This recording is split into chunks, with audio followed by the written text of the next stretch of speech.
আসসালামু আলাইকুম প্রিয় ফুটবল ফ্যান্স। একজন কম বয়সী ফুটবলার যার মধ্যে ট্যালেন্টের কোনো ঘাটতি নেই, তার জন্য ইউরোপে আসাটা এবং ইউরোপের একেবারে টপ লেভেলে অ্যাডজাস্ট করাটা আসলে কতটা টাফ, সেটার আরও একটা এক্সাম্পল কি আমরা ক্লাউদিও অ্যাচিভিরির মাধ্যমে দেখতে পারবো? ইনফরমেশনগুলো একটু মনোযোগ দিয়ে শোনেন। ক্লাউদিও অ্যাচিভিরি যিনি কিনা রিভার প্লেটে ছিলেন এবং রিভার প্লেটের একটা অনুরোধ ছিল ম্যানচেস্টার সিটির কাছে যে এই সিজনটা কমপ্লিট করতে দেওয়া হোক এবং আরও একটা বছর কিংবা অন্তত ৬ মাস এই প্লেয়ারটাকে যাতে করে রিভার প্লেট ধরে রাখতে পারে। রিভার প্লেটের কোচ মার্সেলো গ্যালার্দো একেবারে স্পষ্টত বলেছেন ক্লাউদিও অ্যাচিভিরির বর্তমান ফিজিক দেখে তার কাছে মনে হয় তার এখনও রিভার প্লেটে থাকা উচিত।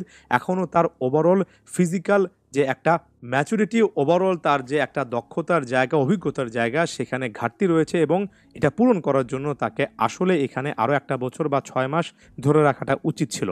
ওই সময়টা থেকে ম্যানচেস্টার সিটির কিন্তু একেবারে ক্লিয়ার কাট একটা ইন্টেনশন ছিল এবং ম্যানচেস্টার সিটি যেহেতু একটার পর একটা ম্যাচে খুব একটা বেশি ভালো খেলছে না, সাম্প্রতিক সময়ে এসে এই ব্যাপারটা নিয়ে অনেকেই কথাবার্তা বলেছেন। এমনকি আমি নিজেও ফুটবল ফ্যাগে ফিচার করেছি যে সব রকমের ইন্ডিকেটর একটা জিনিসের দিকে ক্লাউদিও অ্যাচিভিরিকে নিচ্ছে। অ্যাচিভিরির ব্যাপারে ম্যানচেস্টার সিটি এতটাই সিরিয়াস যে তারা রিভার প্লেটের ওই অনুরোধটা রাখেনি। তার মানে হয়তোবা জানুয়ারির শুরু থেকে আমরা ক্লাউদিও অ্যাচিভিরিকে আস্তে আস্তে ম্যানচেস্টার সিটির মূল দলে দেখতে পারি। বেশ কয়েকটা ম্যাচে তিনি সুযোগ পেতে পারেন। যদিও প্রাথমিকভাবে তাকে ঘিরে প্ল্যানটা ২০২৫-২৬ সিজনের জন্য, অর্থাৎ এ সিজনের পরে মনে হচ্ছিল। তারপরেও সাম্প্রতিক সময় ম্যানচেস্টার সিটির এই বাজে পারফরমেন্স, স্কোয়াডে খুব একটা বেশি অপশন না থাকাটা হয়তোবা পেপ গার্দিওলাকে বাধ্য করবে একেবারে শুরু থেকে ক্লাউদিও জেরেমিয়াস এচেবেরিকে ব্যবহার করা। তবে সেই জায়গা থেকে হয়তোবা ম্যানচেস্টার সিটি গত কয়েকদিনে সরে এসেছে এমন বেশ কয়েকটা প্ল্যাটফর্মে বিপরীতধর্মী খবর দেখলাম। তার মানে ব্যাপারটা এটা নয় যে ম্যানচেস্টার সিটি এই প্লেয়ারটাকে গুরুত্ব দেবে না। তার মানে এটাও নয় যে এই প্লেয়ারটাকে মূল স্কোয়াডে জানুয়ারিতে নেওয়ার যে একটা প্ল্যান ছিল সেই জিনিসটা একেবারে ভুয়া ছিল। প্ল্যানটা হয়তোবা ছিল, তবে ম্যানচেস্টার সিটি আস্তে আস্তে সেখানেও পরিবর্তন আনছে।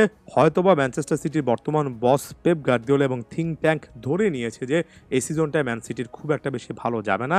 তাই আগে ভাগে প্লেয়ারদেরকে অতিরিক্ত চাপ না দিয়ে এখানে অন্য কোনো কিছু ভাবা যায় কিনা সে ব্যাপারটা নিয়ে তারা হয়তোবা গত কয়েকদিনে বা গত এক সপ্তাহে নতুন করে চিন্তাভাবনা করছে। যেমন বেশ কয়েকটা ম্যানচেস্টার সিটি কেন্দ্রিক প্ল্যাটফর্মে দেখলাম, যদিও ক্লাউদিও অ্যাচিভিরিকে একেবারে শুরু থেকে স্কোয়াডের সঙ্গে রাখার মতো একটা সিচুয়েশন তৈরি হচ্ছিল, তবে গত ৪৮ থেকে ৭২ ঘন্টায় নাকি এমন একটা সিচুয়েশন এসেছে যেখানে ম্যাক্সিমো পেরোনে, আর্জেন্টাইন আরও একজন উদীয়মান তারকা যিনি কিনা ম্যানচেস্টার সিটিতে ছিলেন শেষ পর্যন্ত লাস পালমাসে, যাকে লোন ডিলে পাঠানো হয়েছে, পরবর্তী সময়ে তিনি কিনা কোমোতে লোন ডিলে আছেন। এমন একটা সিচুয়েশনে ক্লাউদিও অ্যাচিভিরিও পড়তে পারেন, কারণ সাম্প্রতিক সময়ে এসে ম্যানচেস্টার সিটি নাকি এই ডিসিশনটা নিয়েছে সামনে যে সাউথ আমেরিকার আন্ডার-20 চ্যাম্পিয়নশিপ রয়েছে, অর্থাৎ আন্ডার-20 লেভেলের কোপা আমেরিকা রয়েছে, যেটা ভেনেজুয়েলাতে অনুষ্ঠিত হবে জানুয়ারি ২৩ থেকে ফেব্রুয়ারি ১৬ পর্যন্ত। এই সময়টাতে জাতীয় দলের জন্য ক্লাউদিও অ্যাচিভিরিকে, অর্থাৎ অনূর্ধ্ব-২০ দলের জন্য ক্লাউদিও অ্যাচিভিরিকে সম্ভবত ম্যানচেস্টার সিটি ছেড়ে দেবে। এটা নেগেটিভ আকারে আপনি এটা ভাবতে পারেন যে তাহলে তিনি এই সিজনের বাকি অংশটাতে হয়তোবা ম্যানচেস্টার সিটির মূল স্কোয়াডে থাকবেন না সেভাবে।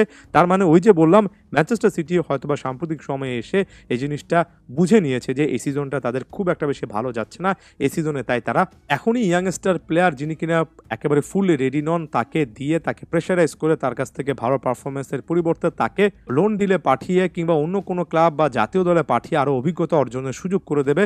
আর এটার একটা পজিটিভ পয়েন্ট আপনি এভাবে ধরে নিতে পারেন যে ক্লাউদিও অ্যাচিভিরি আর্জেন্টিনার বয়সভিত্তিক দলগুলোতে আরেকটু বেশি খেলতে পারবেন এবং এই মুহূর্তে তার জন্য আসলে এই ম্যাচ এক্সপিরিয়েন্সটা অনেক বেশি দরকার। কারণ তাকে কেন্দ্র করে একটা ভয় আমার সবসময় এখানেই কাজ করে যে তার প্রতিভা দেখে তাকে ইপিএলে একেবারে শুরু থেকে নামিয়ে দেওয়া হয়তোবা আরও একটা এন্ড্রিক বা এমন সিচুয়েশনের কাছাকাছি কিছু তৈরি করতে পারে।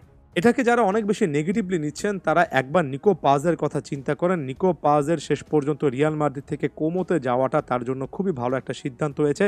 তাই সামনে যদি লোন ডিলও আসে, যদিও এই মুহূর্তে ক্লিয়ারলি সেই জিনিসটা বোঝা যাচ্ছে না, তো যদি আসো তবে আমার কাছে মনে হয় খুব একটা বেশি খারাপ কোনো ব্যাপার এটা নয়। মাত্র ১৮ বছর বয়সী একজন ফুটবলারের এমন একটা দুটো সিজন দেখাটা খুব একটা খারাপ কোনো জায়গা থেকে নয়। একেবারে খারাপ সিচুয়েশন যদি হয়, সবসময় হুলিয়ান আলভারেজের উদাহরণটা থাকবে। আলভারেজ শেষ পর্যন্ত অ্যাটলেটিকো মাদ্রিদে গিয়ে সেখানে সেটা যে ভালো সিদ্ধান্ত আমার কাছে তো মনে হয় অলরেডি প্রমাণ করে ফেলেছেন। একটা জায়গা থেকে ভক্তদের হয়তোবা হতাশা থাকবে, তারা হয়তোবা মনে করবেন কেন লামিন ইয়ামালের মতো একজন প্লেয়ারের ক্রাইটেরিয়াতে ক্লাউদিও আচেবেরিকে ফেলে এখন থেকে খেলানো হচ্ছে না। আমি বারবার করে বলি, আরও একবার বলি, লামিন ইয়ামালের সিচুয়েশনটা একটু ডিফারেন্ট। তার সমবয়সী প্লেয়ারদের তুলনায় তিনি যথেষ্ট ম্যাচিউরড, ফিজিক্যালিও যথেষ্ট স্ট্রং বলে আমার কাছে মনে হয়। এরপরে অনেকে হয়তোবা লিওনেল মেসির সঙ্গে কম্প্যারিজনটা নিয়ে আসবেন। লিওনেল মেসি আরও কম বয়সেই বার্সাতে একেবারে মূল দলের সাথে ছিলেন, কাছাকাছি ছিলেন। ক্লাউদিও আচেবেরির ক্ষেত্রে কেন নয়? কারণ একটাই, লিওনেল মেসি হওয়ার মতো, তার সাথে কম্পেয়ার করার মতো কোনো গ্রাউন্ড ক্লাউদিও আচেবেরির ক্ষেত্র তৈরি হয়নি। এর আগে লুকা রোমেরোর ক্ষেত্র আসলে কখনোই ছিল না। ব্যাপারগুলোকে আমরা নিজেরা আগ বাড়িয়ে অনেক বেশি বড় একটা জিনিস আকারে তুলে ধরেছি। লিওনেল মেসি দিন শেষে একজন ছিলেন, একজনই আছেন। ধন্যবাদ সবাইকে।